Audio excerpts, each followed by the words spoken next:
Assalamualaikum warahmatullahi wabarakatuh. Di sini nama saya Nur Hidayatur Rahman dengan NPM 7204 12177, yang dimana saya ingin membacakan dan juga menjelaskan tentang apa yang sudah saya kerjakan dalam tugas artikel hukum pariwisata. Saya di sini tengah menghadapi ujian tengah semester ya. Jadi saya ada tugas artikel ini. Tema yang saya ambil dalam artikel ini adalah peningkatan usaha pariwisata melalui strategi berbasis kearifan lokal, yang dimana judulnya itu adalah pengembangan pariwisata berdasarkan perspektif tata ruang di Bali. Nah, dalam pembangunan pariwisata diperlukan pengaturan-pengaturan alokasi ruang yang dapat menjamin sustainable development guna mencapai kesejahteraan masyarakat. Hal ini sesuai dengan prinsip-prinsip dasar dan sumber daya buatan secara berdaya guna, berhasil guna, dan tepat guna untuk meningkatkan kualitas sumber daya manusia, mewujudkan perlindungan fungsi ruang dan mencegah serta menanggulangi dampak negatif terhadap lingkungan, dan mewujudkan keseimbangan kepentingan kesejahteraan dan keamanan. Dari pembahasan dapat disimpulkan bahwa beberapa kebijakan dan peraturan seperti Trihita karena sangat penting untuk diperhatikan, karena dapat dipergunakan sebagai dasar pertimbangan dalam pembangunan dan pengembangan pariwisata. Dilihat dari perspektif tata ruang, saran yang bisa diberikan adalah adanya kerjasama pada berbagai pihak swasta, pemerintahan, dan masyarakat dalam mendukung pengembangan pariwisata di Bali ini. Lanjut, latar belakang tata ruang sebagai ilmu interdisiplin tidak semata-mata merupakan gabungan ilmu-ilmu yang sudah ada, tetapi mengenalkan perkembangan tata ruang sebagai ilmu yang bersifat multi dan disiplin. Pola pikir yang menyeluruh dan terpadu yang dibawakan tata ruang bersinggungan dengan pengetahuan manajemen, terutama dengan perkembangan manajemen perkotaan dan juga manajemen lingkungan. Hal itu sejalan dengan perkembangan kebutuhan di Indonesia.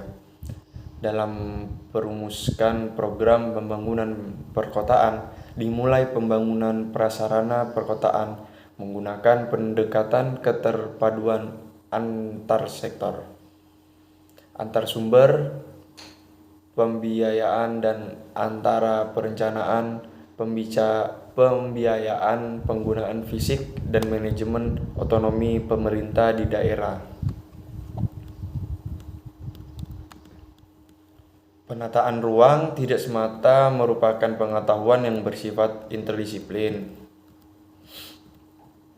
karena ada unsur pengetahuan baru atau cara berpikir baru yang melihat suatu permasalahan dalam konteks yang memerlukan keterpaduan yang diintroduksikan dalam penataan ruang, dan oleh karena itu penataan ruang disebut mempunyai ciri metadisiplin.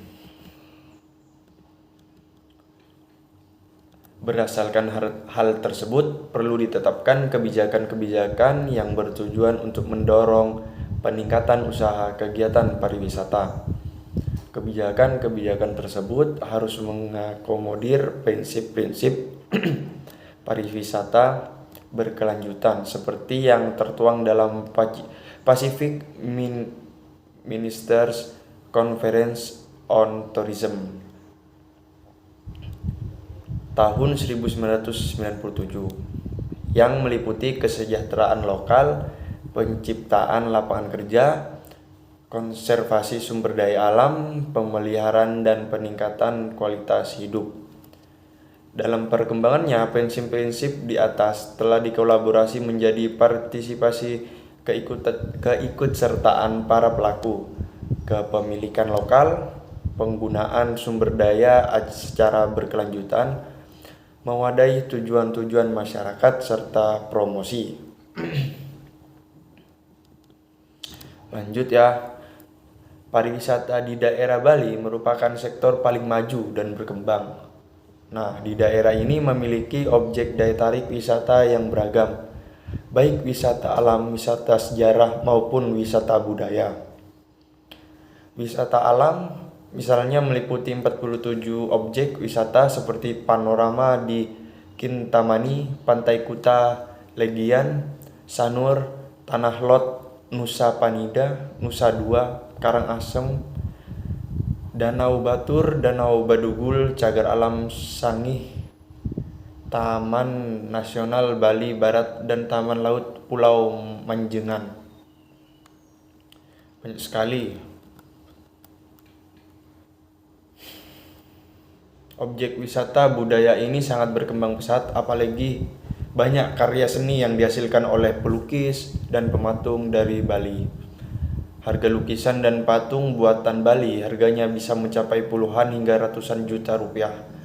Bahkan ada beberapa pelukis asing yang sudah lama menetap di Bali seperti Mario Blanco, Ari Smith, Rudolf Bonner, dan sebagainya.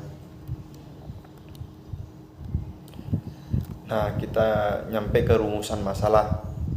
Permasalahan yang diangkat di dalam artikel ini sebagai berikut.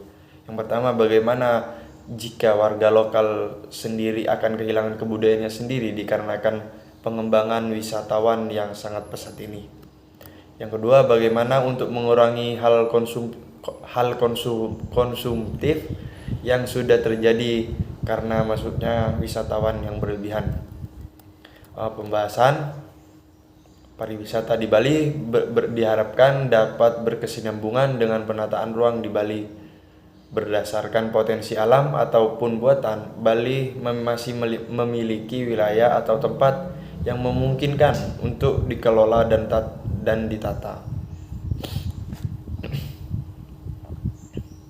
Mengadaptasi budaya dan perilaku masyarakat setempat merupakan keinginan sebagian besar wisatawan. Seolah-olah mereka merupakan bagian dari masyarakat tersebut, meskipun hanya sekilas, tetapi hal ini telah menyebabkan terganggunya keaslian budaya masyarakat lokal tersebut. Selain budaya, perilaku wisatawan tertarik pada souvenir, kerajinan tangan, benda-benda seni lainnya yang merupakan salah satu bukti bahwa mereka mengunjungi tempat tersebut dan memperlihatkannya kepada relasi di daerah asalnya. Dan para pengrajin lokal mulai mengantisipasi permintaan tersebut dengan membuat perubahan pada karyanya, baik desain maupun bahan agar sesuai dengan selera wisatawan tersebut. Nah, itu yang menjadi masalah.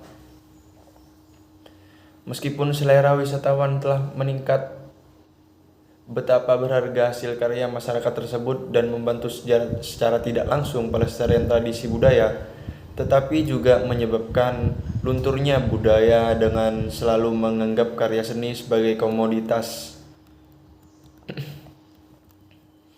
Seperti banyak terjadi di Bali dan tempat-tempat wisata terkenal lainnya.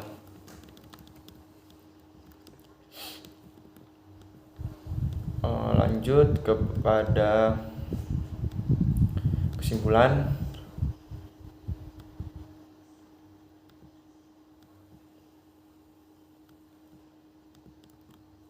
Kesimpulan yang pertama bahwa peraturan tata ruang dan aspek-aspek kebudayaan seperti Trihita karena sangat penting untuk dijadikan bahan pertimbangan yang mendasar dalam mengembangkan kepariwisataan yang nantinya dapat dikembangkan secara berkelanjutan.